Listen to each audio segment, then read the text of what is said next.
আওয়ামী লীগের নেতারা কলকাতায় বাথরুমে এখন ব্রাশ হচ্ছে, আজিজ জয় বাংলা হয়ে গেছে। তো কাজী এখন যদি বেনজিরের বিরুদ্ধে পদক্ষেপ না নেওয়া হয়, আলটিমেট দায় সরকারের উপর আসবে।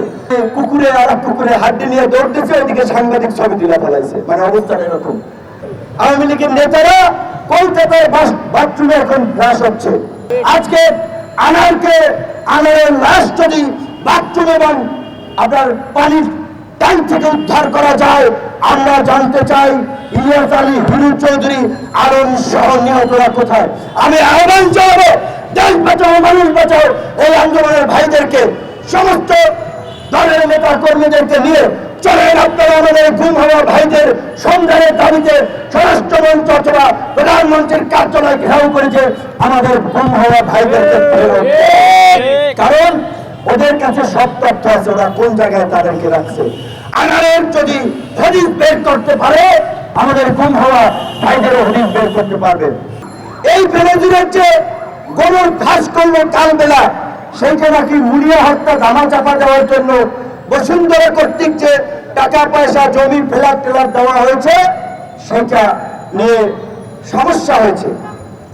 তাই এক মানে কুকুরে আর কুকুরে হাড্ডি নিয়ে দৌড়তেছে, ওইদিকে সাংবাদিক ছবি তুলে ফেলাইছে, মানে অবস্থাটা এরকম যে তারা নিজেদের অপকর্ম ভাগ বাটোয়ারায় ঘাটতি পড়েছে, তাই এটা পত্রিকা এসেছে। না হয়তো পুলিশ প্রধান বেনজিরের এই ইতিহাস হয়তো আমরা জানতাম অনেক পরে। আজিজ সাহেবের কথা, সেনা আইনে বিচার হবে অর্থমন্ত্রী বলেছিলেন, তো যখন পাওয়া হয়েছিল তখন কি করেছেন? কিছু করতে পেরেছেন?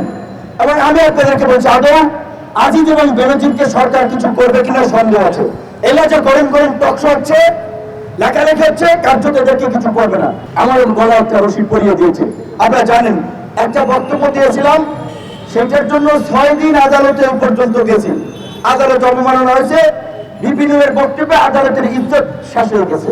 সিনেমাতে যেন আমরা দেখি না, আপনার কোনোভাবে জোর করে ধরেন কেউ মানে রেপ করলে পরে তার ইজ্জত চলে গেছে।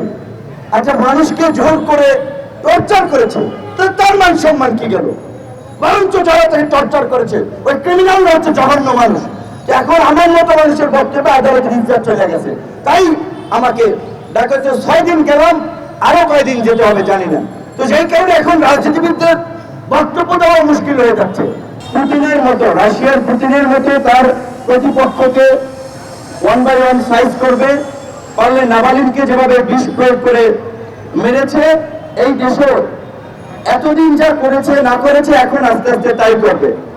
এবং এই মানুষ মারার প্রক্রিয়া হতে পারে ইয়াসির আরাফাতকে যেভাবে পরনিয়াম দিয়ে মেরেছিল, শেখ হাসিনা রাজনৈতিক প্রতিপক্ষকে সরাতে এই ধরনের আধুনিক পদ্ধতি সামনে আসতে পারে। যেই কারণেই তিনি সারা দেশে যখন প্রলয়নকারী একটা ঘূর্ণিঝড় চলছে, মানুষ প্রাকৃতিক দুর্যোগ নিয়ে চিন্তিত। ইতিমধ্যেই আমরা দেখেছি উপকূলবর্তী প্রায় 10টি জেলার 30 লক্ষ মানুষ ভুক্তভোগী হয়েছে, পানিবন্দী হয়েছে।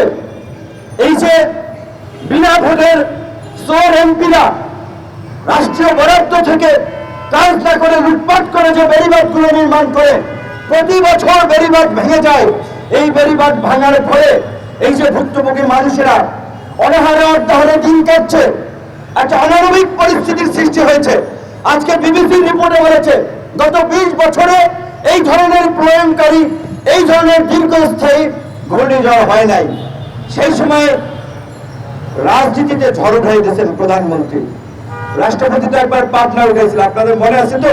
তার প্রোটোকল অফিসার বলছে স্যার বাইরে ঝড়, সে বলছে আরে বেটা ঝড় তো আমি এখানে বক্তৃতা উঠাই দিচ্ছি। তো রাষ্ট্রপতির পরে এইবার প্রধানমন্ত্রীও রাজনীতিতে ঝড় উঠাই দিয়েছেন। কি একদিকে দ্রব্যমূল্যের ঊর্ধ্বগতি, রাষ্ট্রের অর্থনৈতিক বিপর্যয়, মানুষের নাবিশ্বাস, প্রাকৃতিক দুর্যোগে অনাহারে অর্ধাহারে মানুষ না খেয়ে আছে। সেই সময় প্রধানমন্ত্রীর লক্ষ্য উদ্দেশ্য হচ্ছে বিএনপির ভারপ্রাপ্ত চেয়ারম্যান তারেক রহমানকে লন্ডন থেকে ফিরিয়ে এনে তিনি বিচারের মুখোমুখি করবেন। অবশ্যই কেউ যদি অপরাধ করে থাকে তার বিচার হতে পারে, কিন্তু সেটা আমরা বিরোধিতা করছি না। কিন্তু প্রধানমন্ত্রী তাদের তো একটা, এবং রাষ্ট্রের যারা টপ পদগুলোতে থাকে তাদের তো একটা সেন্স থাকা দরকার, কোন সময় কোন প্রেক্ষাপটে আসলে কোন কথাগুলো বলা দরকার। তো এই কারণে আমি এই কথাটি অ্যাডভান্স বললাম যে ভবিষ্যতে ইয়াসির আরাফাতের মতো না নাভালিনের মতো বিরোধী দলের নেতাদেরকে এই আওয়ামী লীগ এবং এই সরকার হত্যা করে একদলীয় শাসন কায়েম করবে সেটা আমরা জানি না, কিন্তু সেই প্রক্রিয়ার দিকে যে সরকার আগাচ্ছে সেটা আমাদের সামনে পরিষ্কার হচ্ছে। তো কাজী এখন আমাদেরকে সিদ্ধান্ত নিতে হবে যে আমরা কি এদের হাতে মরবো নাকি এই দৈত্য দানবকে হটিয়ে জনগণের সরকার প্রতিষ্ঠা করে সব মানুষকে রক্ষা করব। আজকে গতকালকে একটা পত্রিকার রিপোর্ট দেখলাম, পত্রিকার রিপোর্টে প্রকৃত ভয়াবহ চিত্রটা একটু কম উঠে আসে, অনেক ঘাটতি থাকে। তারপরেও সেখানে যেটা লিখেছে তারা দেশের জাতীয় আয়ের এই যে সারা বছর ধরে আমরা দেশের আয় যদি হয় 100 টাকা, তার 30 টাকা 5 ভাগ ধনী মানুষের পকেটে যায়। মানে 5 ভাগ ধনী মানুষ পুরো রাষ্ট্রের আয়ের 30% তাদের পকেটে যায়। তো ওই যে ওরা যে জিডিপির হিসাব দেখায়, মাথা পিছু ঋণের হিসাব দেখায়, এই হিসাবের সাথে কৃষক, শ্রমিক, রিক্সাওয়ালা, সাধারণ মানুষ, আমাদের মতো আম জনতা, তাদের জীবনযাত্রার কোনো মিল থাকে না। তারা উন্নয়নের এই গালগপ্প বলেই তারা এই তাদের ফাঁসিবাদকে চাপিয়ে দিয়েছে আমাদের উপরে। এবং আরো কতদিন এই বোঝা বহন করতে হবে, কারণ আমরা যদি না সরাতে পারি তাহলে তো আমাদের এটা ক্যারি করতে হবে। আজকে ইস্টার এই ঢাকা একজন গেরিলা মুক্তিযোদ্ধা, যেটা আমরা বলেছিলাম আওয়ামী লীগের বুদ্ধিজীবীরা আপনার গল্প করে বই লেখে ঢাকার গেরিলা মুক্তিযুদ্ধ নিয়ে, আর এই সাদেক হোসেন খোকা ঢাকার মেয়র ছিলেন, তার ভয়ে কতটা সংকীর্ণ মানা, কতটা ইতর মানসিকতা পৃথিবীর কম দেশে আছে যে সিটি কর্পোরেশনকে বিভক্ত করেছে।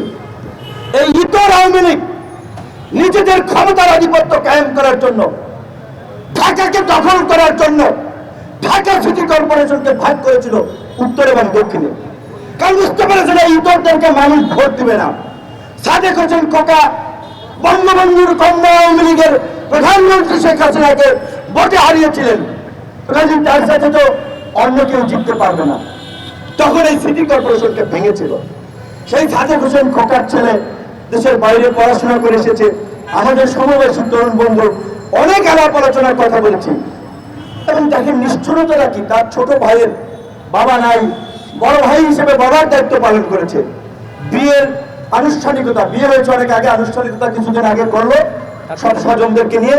তারপরের তিনি হাজির হতে গেলেন, তাকে জেলে পড়লেন। এর যে অমানবিকতা, নিষ্ঠুরতা আর কিছু আছে? তো এই সরকার একটা পৈশাচিক উল্লাস করছে বিরোধীদের উপরে, নির্যাতন, নিপীড়ন, দমন পীড়ন করে। যে কারণে খালেদা জিয়ার মতো একজন অসুস্থ বয়স্ক নারী চিকিৎসার জন্য তার বিদেশে যাওয়া প্রয়োজন। ডাক্তাররা বলছে আমরা এই নিয়ে অন্তত এই পর্যন্ত মিনিমাম 100 দিন বক্তব্য রেখেছি, এইখানে অন্তত 20 থেকে 25টা মিনিমাম প্রোগ্রাম করেছি, ইন্ডোরে তো আছে। তাকে মুক্তি দিয়েছে? তাকে মুক্তি দেয় নাই। কারণ প্রধানমন্ত্রী জানেন, এই সরকার জানে, তিনি যদি সুস্থ হয়ে রাজপথের আন্দোলনে আসতে পারেন, সেই আন্দোলনের ঢেউয়ে এই আওয়ামী লীগের তত্ত্বটাও সরে যাবে। সেই কারণে তাকে মুক্তি দেওয়া হচ্ছে না। আমরা বিএনপির লোক না, আমরা বিএনপি করি না, তারপরেও আমরা বলছি যে সাবেক একজন প্রধানমন্ত্রী, মুক্তিযোদ্ধার স্ত্রী, তার উপরে যে অন্যায় এবং অবিচার করা হচ্ছে, এই অন্যায় এবং অবিচারের প্রতিবাদ যদি আমরা না করি, কালকে আমার ভাইরা সেটার উপরে আসবে, পরশুদিন আমার উপরে আসবে। আমরা দেখেছেন গোলাম মাওলা রনি এই ঢাকা বিশ্ববিদ্যালয় তার বাসায় থেকে ফেরার পথে আপনার ঢাকা বিশ্ববিদ্যালয়ের মতো জায়গায় আক্রমণের শিকার হয়েছেন। ছাত্র দলের সাবেক সভাপতি এই শিল্পকলাতে হামলার শিকার হয়েছেন। এটা গোয়েন্দা সংস্থাগুলো করাচ্ছে। এই আজিজ এবং বেনজিরদের মতো কুলাঙ্গাররা যারা এই গোয়েন্দা সংস্থা এবং এজেন্সিগুলো পরিচালনা করছে, দায়িত্ব আছে, এই শয়তানগুলো এই বিরোধী দলের নেতা কর্মীদের মনে ভয় ঢুকাতে এই হামলাগুলো করাচ্ছে, যাতে বিরোধী দলের নেতা কর্মীরা কথাবার্তা কম বলে, মানুষকে উত্তেজিত কম করে, আন্দোলনমুখী কম থাকে।